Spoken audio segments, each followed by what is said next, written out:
It's good, YouTube. Had a little time to shoot another video, so I figured I'd do it again on my way home. You know, it is your boy TSJ, Starbucks, all that good stuff. If you're not, I'm gonna keep saying it. If you're not by now, go subscribe to my other channel, SKL610. I'm trying to build that channel. It's kind of small right now. It's gonna probably take a while. But anyway, let's get into. I wasn't gonna make it. Honestly, I wasn't even gonna do a video. I wasn't even thinking about making a video, but something just struck me to make a video, and it's funny as hell to me. Like, it's like so hilarious. Resell, the resale market. I really wanted to. Once again, you're not gonna see my face in this video because it's, as you can see, it's dark as hell out tonight, and I'm in a residential area again, and I don't want cops harass me. You seen what happened in the last video? They flashed me. But anyway, the resale value, or resale market, should I say, is getting funnier and funnier because nowadays it's just hard for people to resell. Period. I don't give a fuck if you're the best reseller in the world, or it could be the most hyped up shoe. It don't matter. The resale market is going down. I'm pretty sure a lot of people would know, but for the people who don't know, do you want to know why it's going down? Because the retail prices are going up. Like the last shoe I just showed you, the Laser Force. That shoe retail for $250. That's pretty fucking steep. Seeing that it's not a brand new shoe, it's not a LeBron. See, LeBron, I think he was the first one to actually maneuver that $250 fucking price point, and actually he tried to push it to $300 to $350, but when he seen how outrageous how people got, they didn't want to take that chance and they dropped it down to $250.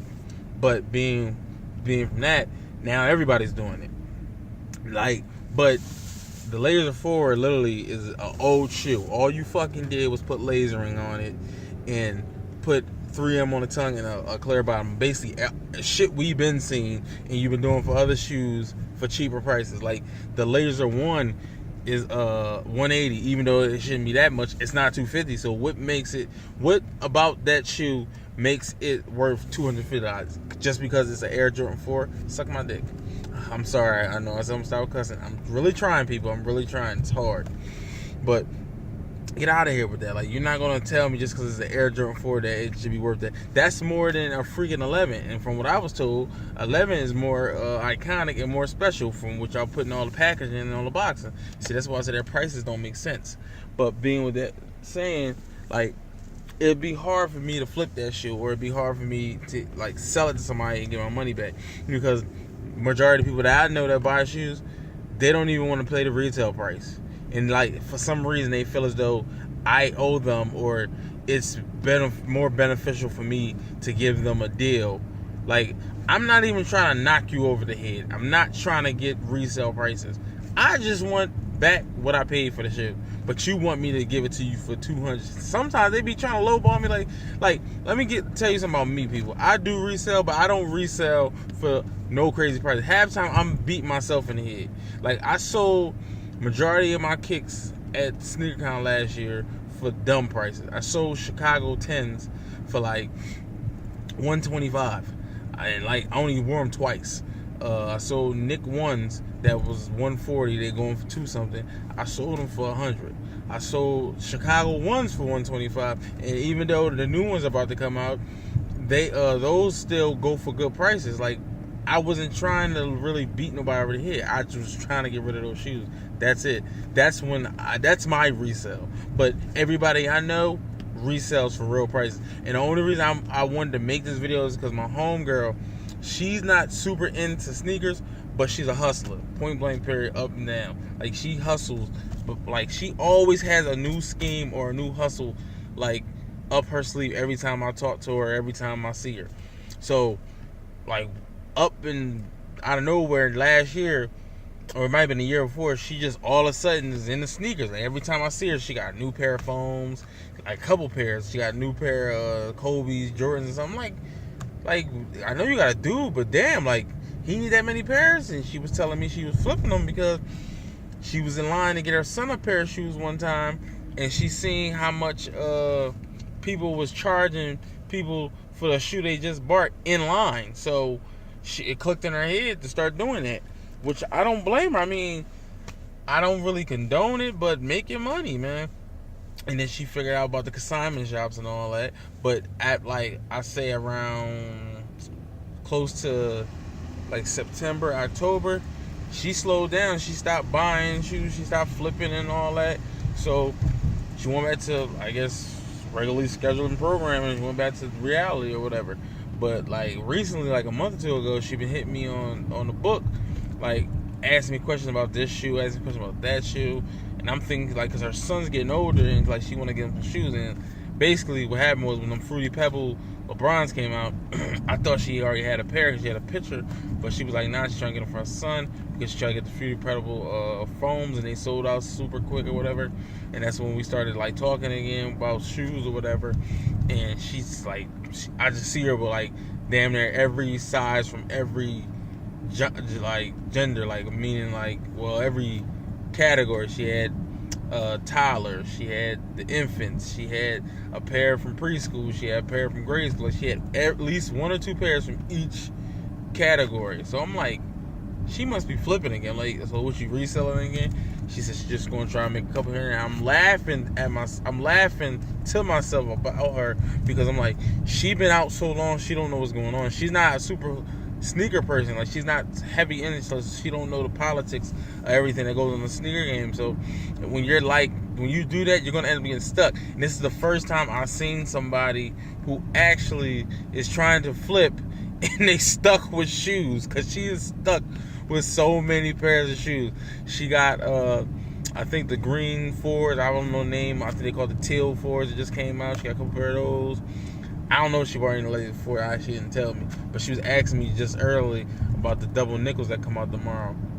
I was like, I'm getting them, but I'm not in a rush to get them. Like, I either pay the resale value or I'll wait till somebody sell a used pair and don't want them no more. Like, I'm not in a rush to get them. I'm gonna get them. I promise that, because that's the only reason I sold my 10s to begin with, because I sold like the Chicago 10s that came out, good quality, but I just hate that liner. Like, I hate that they just made a checker pattern. That's the only reason I sold them, because I don't give a hell about that 45 on the side. I just love that red and the whole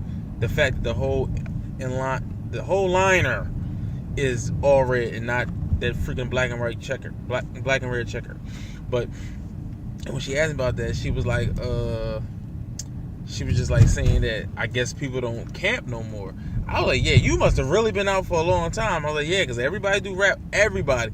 Even the stores that didn't condone that, they do it now. If it's not raffles, you have to camp. I'm telling her, like, you got to camp for the ticket, then come back the next week. You got to give them your driver's license or your state ID and show everything on there. And when you pick the shoe up, you have to do the same thing. You can't send nobody to pick it up, none of that. So it's making it like hella harder for everybody. So I'm telling her, I'm like, yeah. I said the resale value is like hard now, because almost every shoe retails for $200, if not $200, close to it.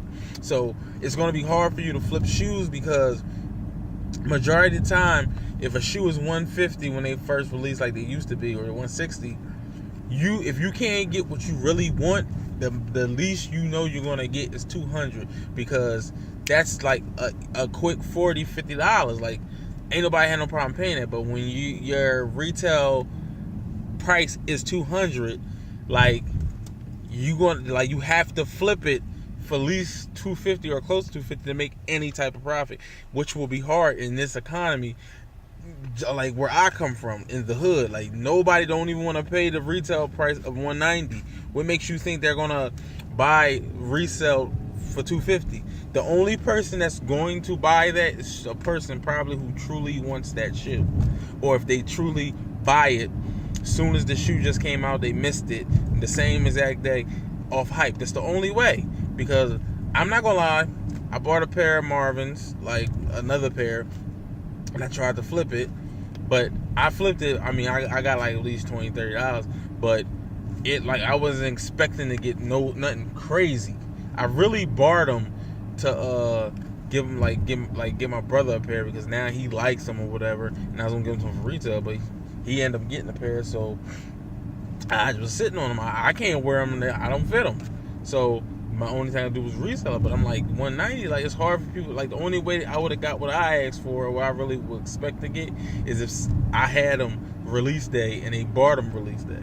So that's just my point of view, and I just wanted to make that video because like talking to her just made me realize like now the sneaker game is not going away. It's not going nowhere no time soon. But the hype for it's starting to go down because for one, people are running out. It seems like people are running out of ideas. Like I'll tell you what, the golden year and the golden era was around 2011. That Galaxy All-Star Pack, them Concords, like that era right in there. The LeBron 9, the Kobe, I think it was the Kobe 7, the KD 4.